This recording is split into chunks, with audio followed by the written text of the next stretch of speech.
E essa semente do pecado que tirou Adão da presença de Deus e assim toda a sua descendência e todos nós, continua hoje separando o homem de Deus.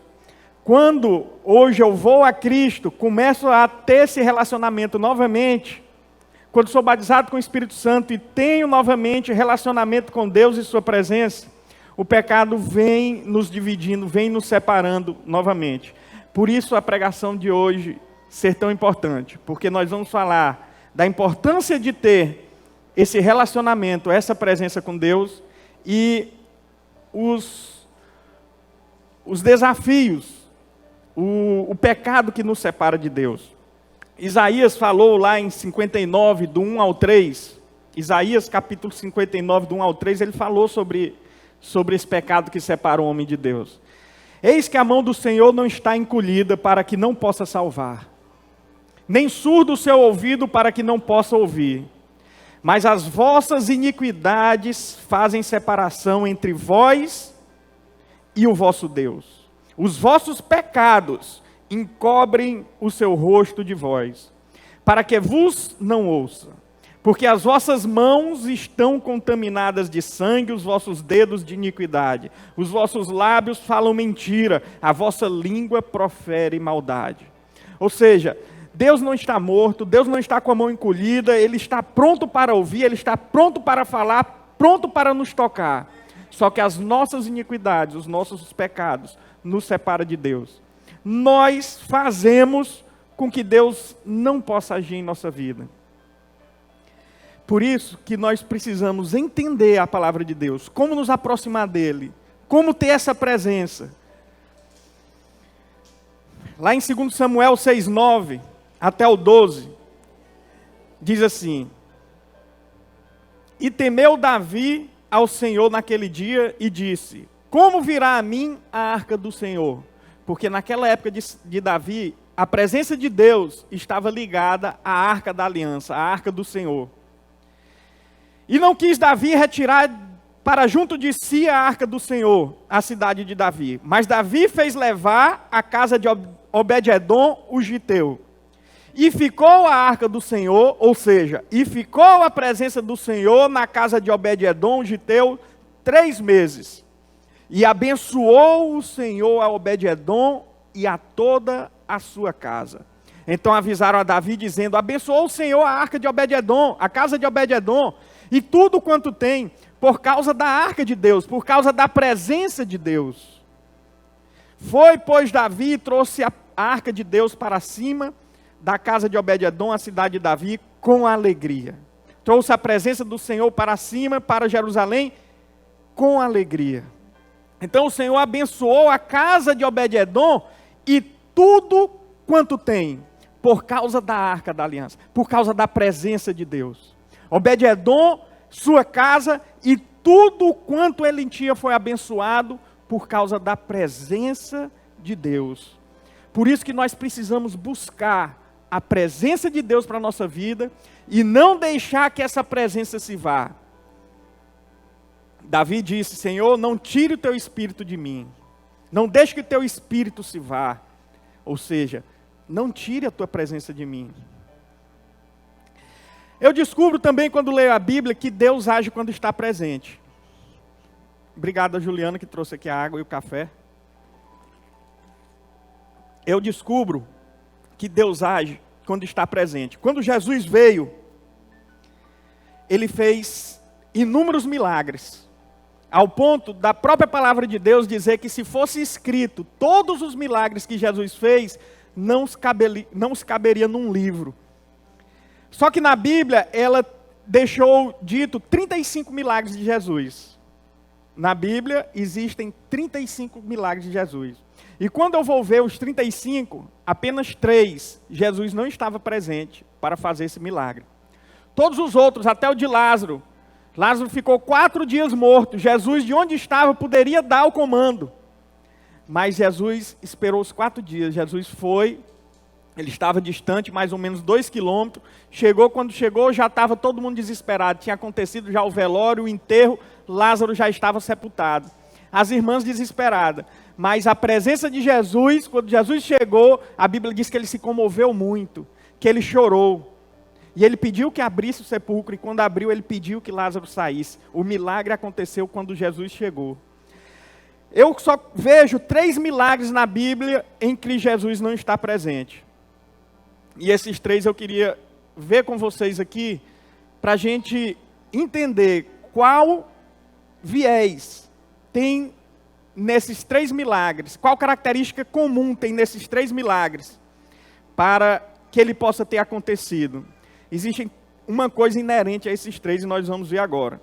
O primeiro foi a cura do filho do oficial, que está em João 4,46. Mais uma vez visitou ele Caná da Galileia, onde tinha transformado água em vinho, e havia ali um oficial do rei, cujo filho estava doente em Cafarnaum. Quando ele ouviu falar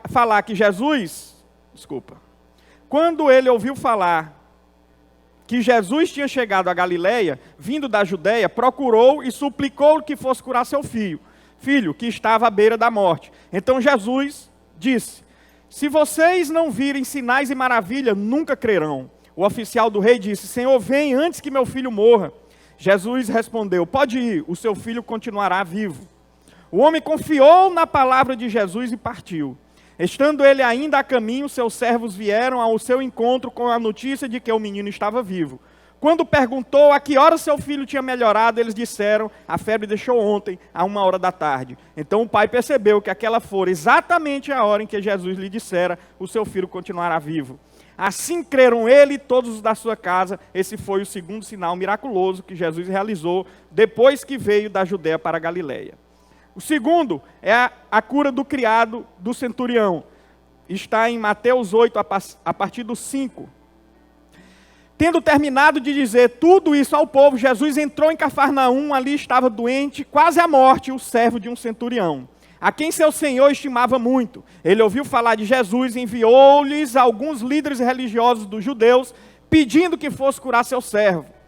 Chegando-se a Jesus, suplicaram com insistência: esse homem merece que faça isso, porque ama a nossa nação e construiu a nossa sinagoga. Saindo daquele lugar, Jesus retirou-se para a região de Tiro e Sidom. Uma mulher... Está aqui? Mateus 8, 5 ao 13. Eu vou ler da minha Bíblia, porque aqui no que eu fiz cortou. Mateus 8, 5 ao 13.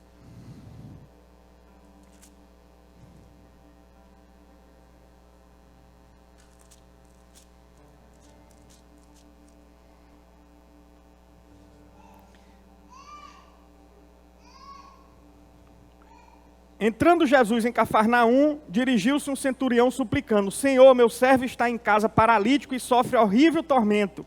Então Jesus lhe disse: eu irei curá-lo. Ao que respondeu o centurião: Senhor, eu não sou digno de receber-te sob o meu teto, mas diz apenas uma palavra e o meu servo será curado. Porque eu também sou homem debaixo de autoridade e tenho soldados às minhas ordens. Digo a um: vai, ele vai, outro: vem, ele vem, e ordeno ao meu servo: faz isso, e ele faz. Ao ouvir isso, Jesus maravilhou-se e disse aos que o seguiam: com toda a certeza vos afirmo que nem mesmo em Israel encontrei alguém com tão grande fé.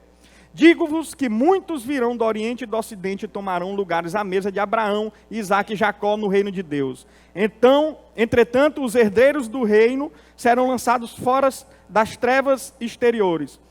Então disse Jesus ao centurião: vai-te da mesma maneira como creste, assim se sucederá. E naquela mesma hora o servo foi curado. Esse foi o segundo milagre em que Jesus curou sem estar presente. E o terceiro está em Mateus 15, a partir do 21.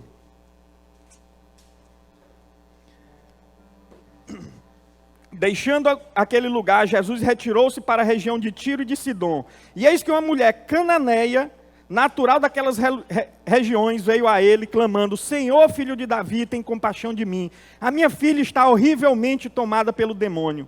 Ele, porém, não lhe respondeu qualquer palavra. Então os seus discípulos, aproximando, pediram: manda essa mulher embora, pois vem gritando atrás de nós. Ao que Jesus replicou: eu não fui enviado senão as ovelhas perdidas da casa de Israel. Chegou então a mulher e o adorou de joelhos, suplicando: Senhor, ajuda-me. Ao que Jesus lhe respondeu: não é justo tirar o pão dos próprios filhos para alimentar os cães de estimação. Ela, porém, replicou: sim, Senhor, mas até os cães de estimação comem das migalhas que caem das mesas dos seus donos.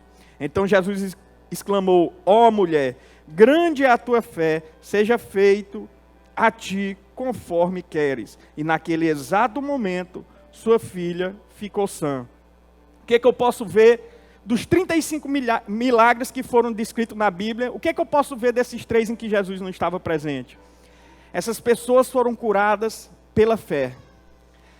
Apesar da filha da mulher de Cananeia provavelmente nem conhecer Jesus e nem o reconhecer como filho de Deus, apesar do soldado do centurião provavelmente nem reconhecer que Jesus é o filho de Deus, mas eles foram curados pela fé daqueles que buscavam a Jesus. Nesses 3, no primeiro diz que o homem confiou na palavra de Jesus e partiu. No segundo, Jesus exalta: eu nunca vi uma fé tão grande em Israel. E nesse terceiro, do mesmo jeito, Jesus disse: mulher, grande é a tua fé. Então esses 3, por isso que às vezes nós oramos por pessoas que estão doentes, nos hospitais, em coma, e às vezes essas pessoas nem creem em Jesus, e elas são curadas. São curadas pelas tuas orações, são curadas pela tua fé. Jesus mesmo, dá para a gente ver em outras passagens bíblicas, quando Jesus, por exemplo, cura um paralítico, o paralítico é chamado lá para os judeus para explicar quem curou.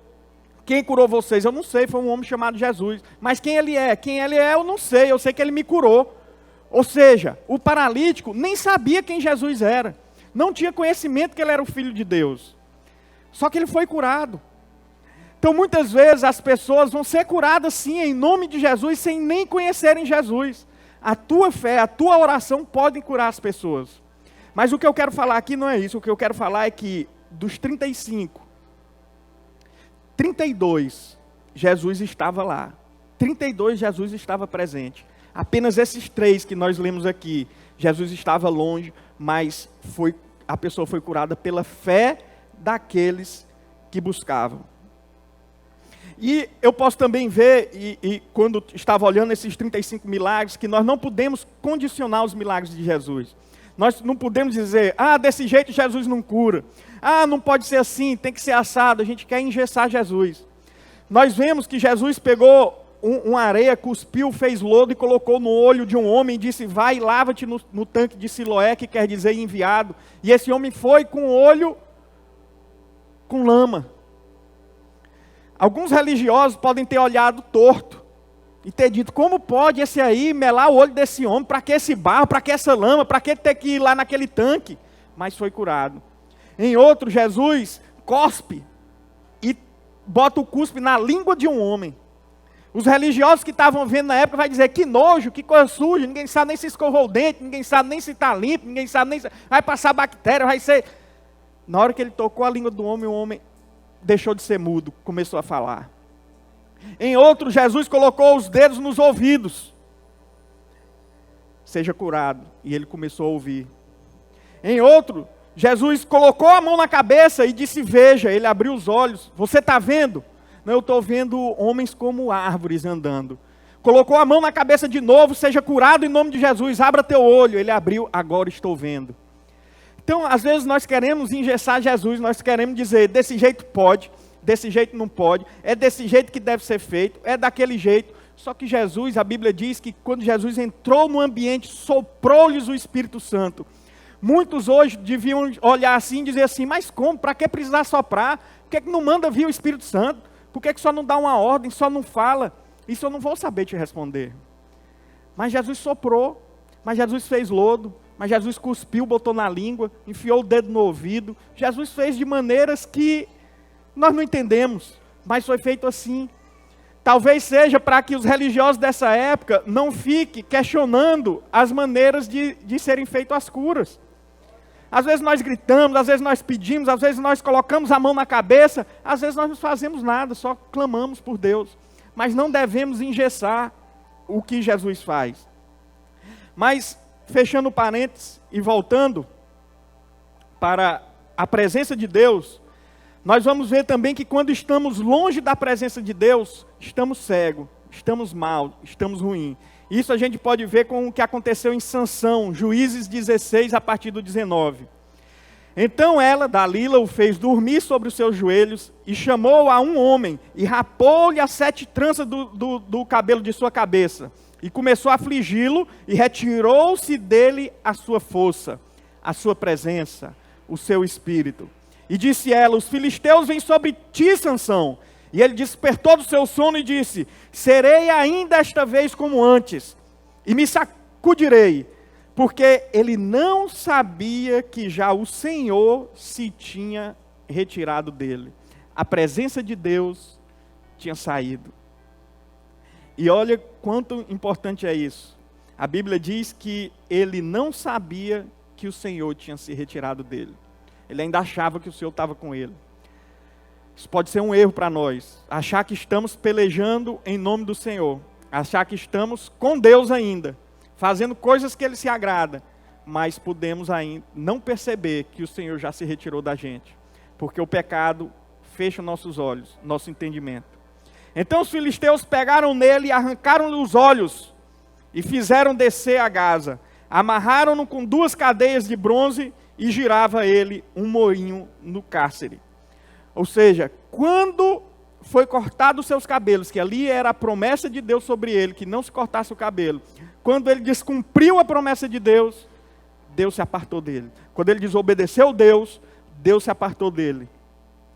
E é um grande perigo nós não estarmos na presença de Deus. Tiago 4,8 vai dizer que aproximem-se de Deus. Aproximem-se de Deus. E Ele se aproximará de vocês. Pecadores, limpem as mãos de vocês, que têm mente dividida. Purifiquem o coração. Os pecadores têm mente dividida. Quando eu estou em pecado ou pecando, minha mente fica dividida. Às vezes eu digo: será que eu estou fazendo está certo? Ah, não, mas eu vou experimentar só um pouquinho, vou fazer isso só uma vez. Ele vai brincando com o pecado. É uma mente dividida. E a palavra de Deus diz: aproximem-se de Deus. Tiago fala: aproximem-se de Deus. Vocês, pecadores de mente dividida. Por isso que nós voltamos ao começo. O pecado separa o homem de Deus. O pecado tira a presença de Deus. E muitas vezes nós podemos não saber que essa presença se foi. E às vezes nós estamos pecando e falando em nome de Deus. Estamos em pecado e falando em nome de Deus, achando que a presença de Deus ainda é conosco. Por isso que nós temos que ter grande temor. Santidade. Precisamos buscar a santidade ao máximo, para que essa presença não se vá. O que nós ouvimos muito lá na Colômbia, nesse congresso que nós somos, é que quando buscamos a presença de Deus, depois disso nós temos que ter um extremo cuidado para que ela não se vá. Porque quando a unção vem, quando a presença de Deus vem, há um escape. É como se fosse uma boia, a gente enchendo, e quando abre o pito, o ar se vai. Assim a presença de Deus também. Quando o pecado vem, o Espírito se aparta. O Espírito Santo não habita em templo imundo. Por isso a preocupação em santidade, o temor a Deus. E eu vejo também a presença de Deus nos discípulos. Lá em Atos capítulo 2, a partir do 4, diz que o Espírito Santo veio sobre eles. Só que quando a gente vai ver a história dos discípulos, nós enxergamos Pedro, Paulo, João, Tiago de uma maneira antes de Atos 2, antes do Espírito Santo descer sobre ele, ou seja, a presença de Deus descer sobre ele, e nós vemos outra característica, outros apóstolos, depois da descida do Espírito Santo, com mais força, com mais intrepidez. Antes são duvidosos: mostra-nos o Pai, quem é tu, Jesus, quem vai ser o maior, posso ficar do teu lado, como é que vai ser isso, como é que vai ser aquilo, pode ser. Alguns caindo, alguns duvidando, alguns tendo a fé fraca. Só que quando vem a presença de Deus, vem o Espírito Santo, que Jesus prometeu que eles ficassem em Jerusalém até a descida de Deus, até a descida do Espírito Santo. Aí nós vemos outros apóstolos, outros discípulos. Aí a sombra de Pedro começa a curar, o lenço de Paulo começa a curar, eles começam a falar com intrepidez, não tem medo de morte, não tem medo de ser morto. Quando estão sendo mortos, olham para o céu e dizem: não imputem a eles esse pecado. E assim começa a crescer a igreja com a presença de Deus. Então nós vemos uma diferença muito clara: os discípulos, os apóstolos com a presença de Deus, e os discípulos e os apóstolos sem a presença de Deus. outro grande motivo de buscar a presença de Deus na nossa vida, sermos cheios do Espírito Santo, é essa. Porque sendo cheio do Espírito Santo, ele nos capacita a ficar longe do pecado e ele nos capacita a fazer a obra de Deus. Não precisa ser pastor, missionário ou diácono ou alguma coisa, mas capacita você a fazer a obra de Deus aonde você está, no seu trabalho, na sua casa, na sua família, em qualquer lugar que você esteja, com seus filhos, com seus pais, com os familiares. O Espírito Santo te capacita, a presença de Deus vai te capacitar, ele vai te dizer o que dizer, ele vai te lembrar o que dizer. Por isso também uma grande importância de buscar a presença de Deus, o Espírito Santo. E nós não devemos fazer nada sem a presença de Deus. Antes aqui eu vou abrir um parênteses antes de continuar. Quem tiver algum testemunho para dar, já tem uma pessoa para dar o testemunho, mas quem tiver um testemunho para dar, no final do culto é só procurar um dos diáconos, esses que estão com colete vermelho, e diz: eu tenho um testemunho, seja que ocorreu durante a semana ou o mês, ou seja o que ocorreu hoje, e vai ter um espaço aqui no final do culto para testemunho. Não devemos fazer nada sem a presença de Deus. Isso foi dito lá em Êxodo 33:15. Então disse-lhe: se tu mesmo não fores conosco, não nos faça subir daqui. Moisés falou: se você, Senhor, se o Senhor não for conosco, não faça subir daqui. Como, pois, se saberá agora que eu tenho achado graça aos teus olhos e o teu povo?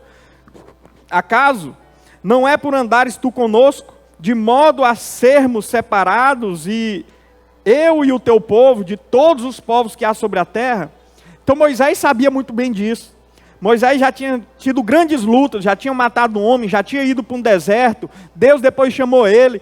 Mas ele, nessa grande caminhada que ele teve, chegou um momento que ele tinha uma certeza: é não andar fora da presença de Deus. Ao ponto dele chegar para Deus e falar: Deus, se for para pelejar com esse povo, se for para sair desse lugar aqui, e se o Senhor não estiver conosco, não nos faça sair, porque é bobagem. Então, do mesmo modo, nós hoje, se for botar um negócio, se for falar algo com alguém da tua família de importante, se for fazer qualquer coisa em nossas vidas, não faça sem a presença de Deus. Busque Deus antes de fazer isso. Se aconselhe com Ele, ore. Se for o caso, jejue. Fale com Deus. Busque a presença de Deus, que você vai ver como essa peleja vai ser fácil. Deuteronômio 12:7 diz: ali na presença do Senhor, o seu Deus, vocês e suas famílias comerão, se alegrarão com tudo o que tiverem feito, pois o Senhor, o seu Deus, terá os abençoado. Aonde? Ali na presença do Senhor. Eu consigo ver ali no Antigo Testamento a luta dos reis de Israel. Entra um rei, sai rei, entra rei, o rei começa andando bem, a presença do Senhor está bom, ele começa a prosperar o povo. O rei, quando vira as costas para Deus, quando começa a adorar outra coisa ou se distanciar, a mão de Deus pesa. Então você começa a ver a história dos reis, primeiro, segundo reis, você vê rei tal reinou tantos anos. Até aqui ele foi bem quando estava na presença do Senhor. Depois começou a pecar, Deus saiu do povo de Israel.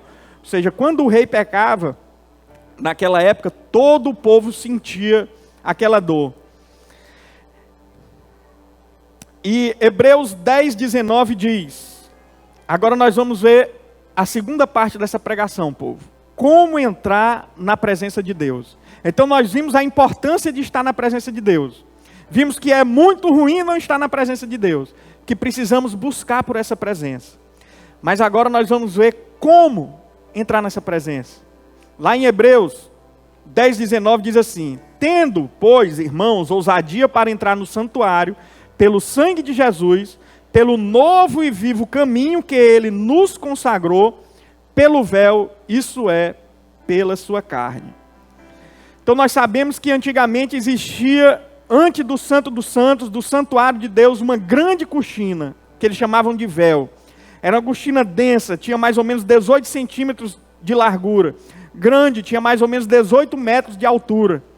E aquela cortina separava o povo do Santo dos Santos, que só quem entrava ali era o sumo sacerdote. Mas a Bíblia diz que Jesus, ao morrer, ele rasgou essa cortina. E ele acabou com essa separação entre o homem e Deus. Nesse Santo dos Santos ficava a Arca da Aliança, que nós vimos que a Arca da Aliança era a presença de Deus. Então, Jesus acabou com isso. Agora não precisa mais fazermos ritos para entrar num local, para entrar na frente de algo que representa a presença de Deus, mas Jesus acabou com isso. O véu era um tipo de separação entre Deus e os homens, e Jesus quebrou essa separação.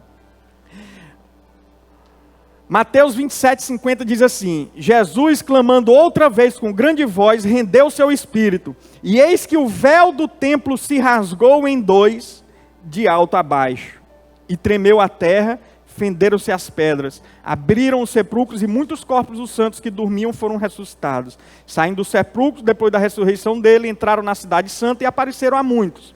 E o centurião que estava guardando Jesus, vendo o terremoto e as coisas que haviam sucedido, tiveram grande temor e disseram: verdadeiramente este é o Filho de Deus. Então, quando Jesus rendeu seu espírito e disse: está consumado, lá no templo de Salomão, o véu se rasgou em dois de cima a baixo, representando que com a morte de Jesus não há mais esse véu.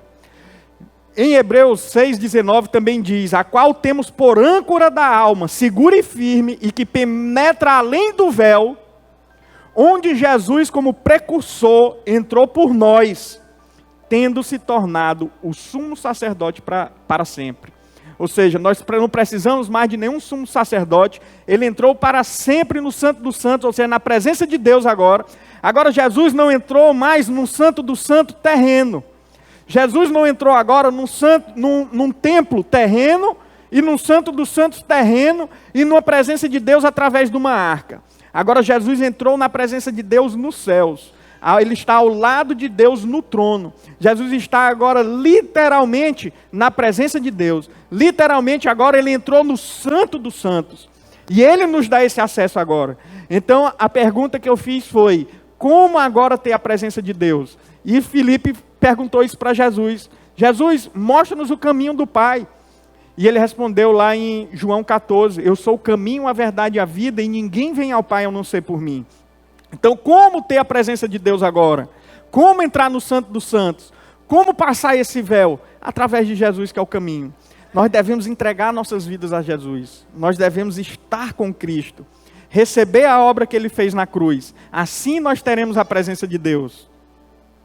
Hebreus 9:11 diz assim: quando, porém, veio Cristo como sumo sacerdote dos bens já realizados, mediante o maior e mais perfeito tabernáculo, não feito por mãos, quer dizer, não é dessa criação, não por meio de sangue de bodes e de bezerros, mas pelo seu próprio sangue, entrou no Santo dos Santos, uma vez por todo, tendo obtido a eterna redenção. Então agora não é mais Santo dos Santos, não é mais Santo dos Santos feito por mão humana. É Jesus lá, realmente na presença de Deus. E Ele nos dá essa presença. Amém, igreja?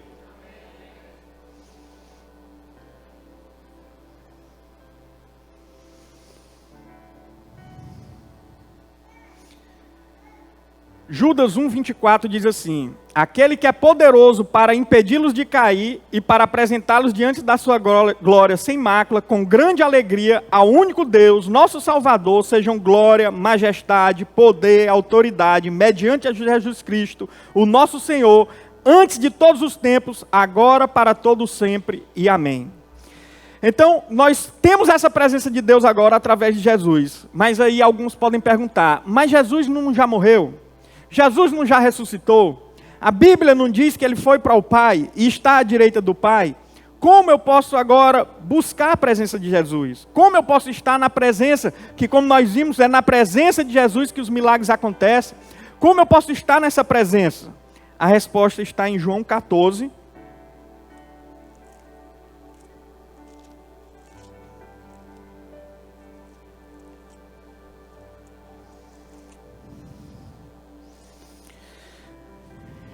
A partir do versículo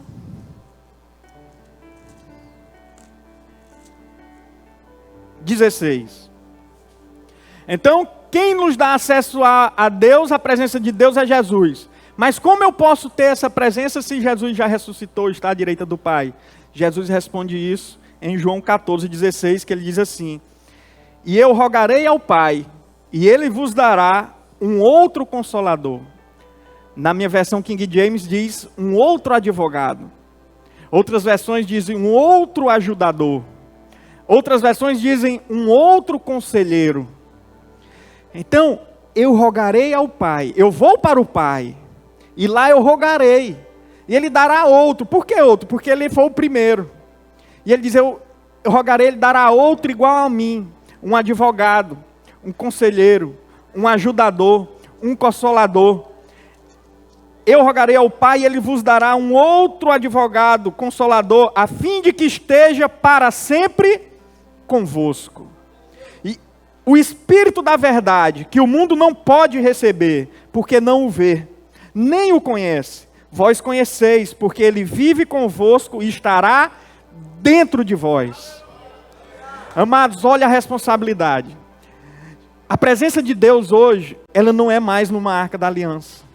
A presença de Deus hoje é dentro de nós, através do Espírito Santo. Por isso que, como Jadiel disse aqui no começo, a quem muito é dado, muito é cobrado. Nós somos a geração que se cumpriu a profecia de Joel. Se eu não me engano, 2:8, que diz que o Espírito viria sobre toda a carne. Naquela época não vinha sobre toda a carne. Naquela época só sobre os profetas e reis. Mas agora o Espírito vem sobre toda a carne, todo aquele que aceita Jesus. Todo aquele que toma como posse a morte de Jesus na cruz. Aí Jesus disse que rogará ao Pai e mandará esse outro Consolador. E estará conosco para sempre. E estará dentro de nós. Por isso que uma vez perguntaram para Jesus, onde está o reino de Deus?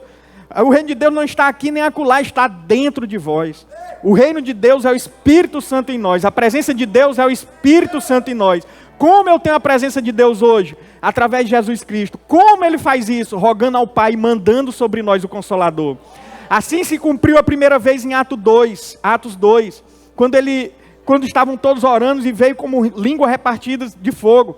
Depois os discípulos saíram pregando e todos a quem eles pregaram e recebiam e se arrependiam dos seus pecados, eram também batizados com o Espírito Santo. De forma que Paulo perguntou para uma igreja onde estavam reunidos, se eu não me engano, 6 pessoas, e ele perguntou, vocês receberam o Espírito Santo? Eles falaram, não, nós tivemos o batismo de João, nem sabemos quem é o Espírito Santo. E Paulo lá em Atos fala, pois recebei o Espírito Santo. Porque a Bíblia também diz que nós somos selados com o Espírito Santo para o dia da redenção. Por isso a importância da presença de Deus, não só para os milagres em nossas vidas, mas para o dia da redenção. Nós recebemos esse batismo com o Espírito Santo, recebemos esse outro Consolador para sermos selados para o dia da redenção. E o maior milagre que pode acontecer na tua vida e na minha, claro que Jesus cura, que Jesus cura o mudo, o paralítico, o cego, expulsa o demônio, mas o maior milagre que Ele pode fazer na minha vida e na tua vida é o nascer de novo para uma salvação. Esse é o maior milagre. Quando eu nasço de novo, a Bíblia diz que nós precisamos nascer da água e do Espírito. Nascer do Espírito é esse outro Consolador que nós somos batizados. Aí aquele que roubava não rouba mais. Aquele que matava não mata mais. Aqueles que tinham os vícios não tem mais. Aquele que tinha uma mente pecaminosa, um coração pecaminoso, uma mente voltada para o mal, uma inclinação para o mundo e para o pecado, não tem mais. Porque o outro Consolador veio. Deus mora em nós. Aí vem a grande responsabilidade. Porque nós nascemos de novo, nós temos Deus dentro de nós. E quantos queriam nessa época ter Deus dentro deles? Quando Moisés dividiu o Espírito que estava sobre eles, sobre os outros, tinha uns que diziam que ficaram com inveja. E às vezes nós pensamos assim, mas Deus, como esse povo era bobo. Porque esse povo saiu ali do Egito, viu coluna de fogo, viu nuvem, viu maná, viu mar vermelho se abrindo, viu Moisés bater na rocha e sair água, veio as codornas, foi o povo que mais viu milagre na vida.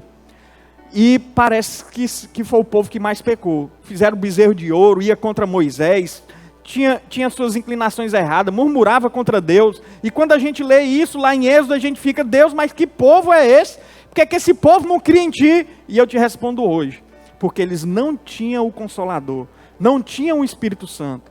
Hoje o que faz eu e você mudar de caminho, eu e você ainda se segurar para não pecar, é o Espírito Santo. Porque se ele sair de nós, nós vamos para o mundo. Se o Espírito Santo sair de nós, nós caímos em pecado de novo. Se o Espírito Santo sair de nós, nós voltamos ao erro. Por isso que a presença de Deus é tão importante em nossas vidas. Buscar a Deus, para que a presença seja conosco, para que a gente possa ficar firme. E aí, aquele povo, no dia que a gente se encontrar com eles nos céus, e a gente puder conversar com esse povo, talvez os desavisados podiam perguntar para eles e dizer: como é que vocês podiam pecar tanto, vendo tantos milagres? E eles podiam perguntar para a gente: como é que vocês podiam pecar tanto, tendo Deus dentro de vocês? Porque eu não tinha Deus dentro de mim, eu queria o Espírito Santo. Como é que vocês podem ser errados desse jeito, tendo Deus dentro de vocês? Prezem pelo Espírito Santo, prezem pela presença de Deus. Deus dentro de nós é a maior coisa, o maior milagre que Jesus fez. Isso que se cumpriu de João 14, é um dos maiores milagres que Deus já fez, que é o novo nascimento. É Deus dentro de nós, fazendo a gente não ter mais a inclinação para o mundo e para o pecado, e inclinar para as coisas do Espírito e de Deus. A quem muito é dado, muito vai ser cobrado. O que eu e você temos hoje, o mundo não pode receber, porque não vê e não conhece. Mas nós o vemos, o conhecemos, temos ele dentro de nós. Por isso devemos prezar a presença de Deus em nossas vidas. Então a primeira pergunta: como agora ter a presença de Deus? Através de Jesus. E como Jesus pode dar se ele está no céu? Através do Espírito Santo, o outro Consolador. Então como eu posso hoje ter essa presença? João respondeu isso sobre o batismo com o Espírito Santo. Ele disse em Mateus 3,11: eu em verdade vos batizo com água para arrependimento, mas depois de mim vem alguém mais poderoso do que eu, tanto que não sou digno nem de levar suas sandálias. Ele vos batizará com o Espírito Santo e com fogo. E depois disso, tá certo, eu quero a presença de Deus, eu aceitei a Jesus, eu hoje tenho o Espírito Santo dentro de mim morando comigo, mas e agora o que é que eu faço? Depois disso, o que é que eu preciso fazer? 1 Pedro 1,16 diz: portanto está escrito, sede santos, porque eu sou santo. Apocalipse 22,11 diz: aquele que é injusto, faça injustiça. Quem está sujo, suje-se mais. Quem é justo, faça a justiça ainda. E quem é santo, santifique-se mais, santifique-se ainda. Então o que é que eu devo fazer agora, irmão? Eu devo me santificar. Eu devo me separar do mundo. Efésios 5,18 diz: e não vos embriagueis com vinho que leva à devassidão, mas deixai-vos encher pelo Espírito. Se a Bíblia diz que eu não devo me embriagar com vinho que causa devassidão, mas eu devo me encher com o Espírito, isso quer dizer que isso pode ser medido. Uns podem ter mais e outros podem ter menos. Aonde você vê isso na Bíblia também? Elias e Eliseu. Que Eliseu diz: eu quero do teu espírito o dobro, o espírito dobrado, porção dobrada. Então, há uma medida. Você pode ser mais cheio do Espírito Santo. Deixe-se encher pelo Espírito. Não se deixe levar pelo mundo, pelas coisas do mundo, pela concupiscência dos olhos, a concupiscência da carne. Encha-se do Espírito. Faça essa medida que está dentro de você para o dia da redenção aumentar. Não fique nesse nível. Esse nível que você está é pouco. Esse nível que eu estou é pouco. Nós precisamos de mais do Espírito de Deus. Nós precisamos da presença de Deus. Glória a Deus. Glória a Deus. Efésios 4:30 diz assim: não entristeçam o Espírito de Deus, com o qual vocês foram selados para o dia da redenção. Ou seja, ele é uma pessoa, ele não é Jesus, e ele não é o Deus Pai, mas ele é uma pessoa e ele é Deus. Então eu não devo entristecer o Espírito Santo. Como eu vejo que o Espírito Santo é uma pessoa diferente de Jesus e de Deus? Eu vejo também quando a Bíblia diz que eu posso pecar contra o Pai, eu posso pecar contra o Filho, mas o pecado contra o Espírito Santo, a blasfêmia contra o Espírito Santo, essa não será perdoada. São pessoas diferentes, com funções diferentes, mas Jesus diz: nós somos um. Você que está em mim e eu estou no Pai, nós somos um. Quem vê a mim vê o Pai, nós somos um. Então, são três pessoas, mas são uma, fazendo a mesma coisa por mim e por você, querendo que você seja selado para o dia da volta de Jesus. Então não entristeça também o Espírito Santo. Respondendo a pergunta, depois de aceitar Jesus e depois de ter essa medida do Espírito Santo em mim, de Deus morando em mim, o que é que eu preciso fazer mais? Me encher mais do Espírito Santo e não entristecer o Espírito Santo. Encher e não entristecer. É isso que eu disse, é como se fosse um balão de ar ou uma boia. Eu encho-me e não deixar vazar, não entristecer. Ele vaza quando entristece, ele vaza quando pecamos. Porque o Espírito de Deus não faz parte com o pecado. E aqui eu posso ver alguns versículos sobre a presença de Deus. E eu vou chamando os irmãos do louvor, para depois que a gente se edificar com essas passagens bíblicas agora, a gente, como o Lucas também falou aqui, o Lucas nem sabia que a pregação seria a presença de Deus, mas ele disse que precisamos da presença de Deus. Precisamos que os céus se abram e a presença de Deus seja conosco. E realmente precisamos. E a presença de Deus é o Espírito Santo e precisamos nos encher dele. Lucas 4,18 diz assim: o Espírito do Senhor está sobre mim porque Ele me ungiu para pregar boas novas aos pobres. Ele me enviou para proclamar liberdade aos presos e recuperação da vista aos cegos, para libertar os oprimidos. Mas por que Jesus consegue fazer isso? Por que eu e você, através do nome de Jesus, conseguimos fazer isso? Está no começo do versículo. Porque o Espírito do Senhor está sobre mim. A presença de Deus é que faz tirar os cativos da prisão. 2 Coríntios 1,22 diz: nos selou como sua propriedade e pôs o seu Espírito em nossos corações, ou seja, no nosso interior, como garantia do que está por vir. O Espírito Santo é quem te garante a tua passagem para o céu. É o Espírito Santo quem garante a tua passagem no arrebatamento. João 3,5 diz: respondeu Jesus, digo a verdade. Ninguém pode entrar no reino de Deus se não nascer da água e do Espírito. O que nasce da carne é carne, o que nasce do Espírito é o Espírito. Não se surpreenda pelo fato de eu ter dito, é necessário vocês nascer de novo.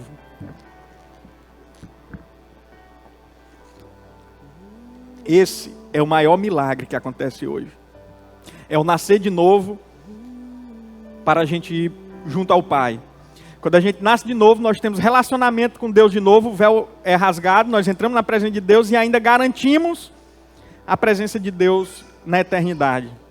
Por isso, deixem-se encher pelo Espírito Santo. Salmo 5,5 diz: os arrogantes não são aceitos na tua presença. Odeia todos o que praticam o mal. E Salmo 140:13 diz: com certeza os justos darão graça ao teu nome, e os homens íntegros viverão na tua presença. Amados irmãos, não se surpreenda pelo fato de Jesus ter dito: é necessário nascer de novo. E o que nasce da carne é carne, o que nasce do Espírito é Espírito. Precisamos que Jesus mande esse outro Consolador. Precisamos enchermos do Espírito Santo. Maior milagre, eu costumo dizer e repito, é o novo nascimento. Aqueles que antes praticavam mal, quando nascem de novo, são novas criaturas. Aquele que se está em Cristo, nova criatura é. As coisas velhas se passaram e tudo se fez novo. É algo novo na tua e na minha vida. Antes eu praticava o mal. Antes eu tinha vícios. Antes eu tinha a mente contaminada e voltada para o mal. Quando Jesus mandou o outro Consolador para a minha vida, quando o Espírito nasceu de novo, foi nascida uma nova criatura. Tudo se fez novo. Assim que nós estamos em Cristo, eu costumo dizer que quando eu aceitei a Jesus há 7 anos atrás, quando eu desci do púlpito, eu era uma pessoa diferente. O meu novo nascimento aconteceu em cima de um púlpito. Quando eu desci, eu não tinha mais vontade de fumar. Quando eu desci, eu era uma outra pessoa. Houve um novo nascimento. E aí se cumpriu o que está escrito na Bíblia. A Bíblia diz: assim que se está em Cristo, nova criatura é. As coisas velhas se passam, tudo se faz novo. Isso é o nascer do Espírito. Não se surpreenda com isso. Queira nascer do Espírito. Queira se encher do Espírito. Queira a presença de Deus. E aí os milagres de Deus aparecerão na tua vida. Independente se vão aparecer os 35 milagres na tua vida, mas o primeiro milagre aparecerá e o segundo vai se completar. O primeiro do novo nascimento, o primeiro da nova criatura e o segundo do arrebatamento, seja em vida ou seja em morte, porque Paulo disse: os que morreram em Cristo ressuscitarão primeiro. Então, creia na presença de Deus, busque encher pelo Espírito Santo. Amém, igreja? Vamos colocar de pé. Tua presença é real.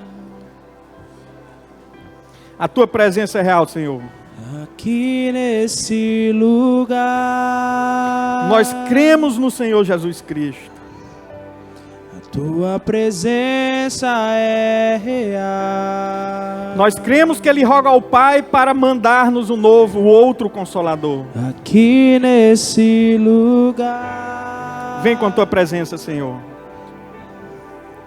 Vem com tua presença. Tua presença é real. Vem com tua presença, Senhor. Encha-se do Aqui Espírito. nesse lugar. Aqui nesse Senhor, lugar. toca as línguas. Tua presença é real.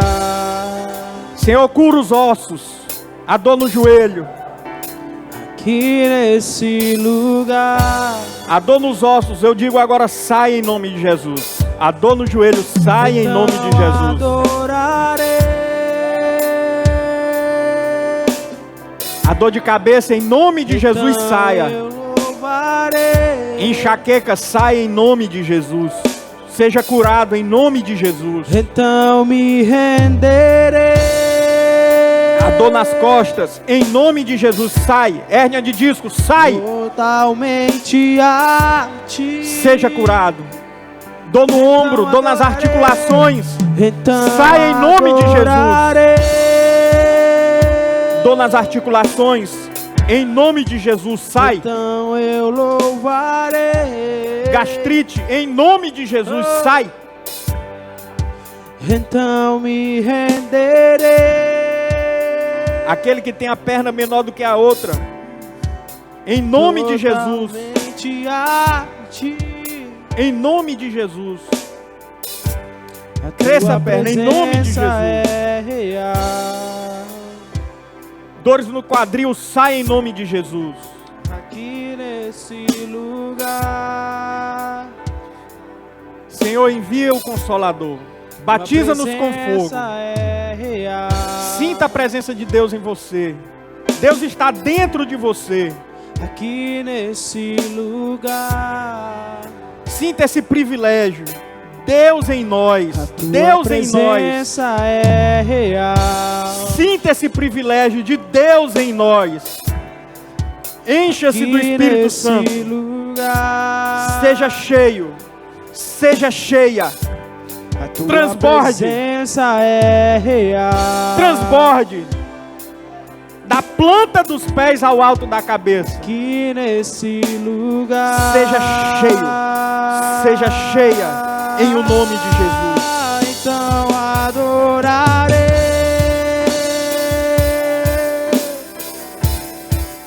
Então eu louvarei.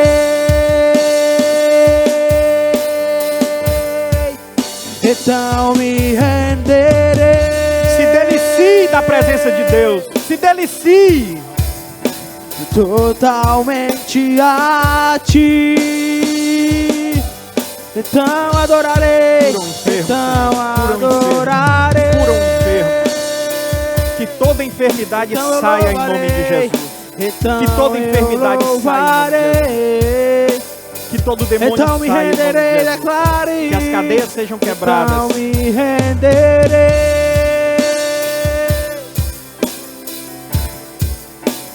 Totalmente a ti.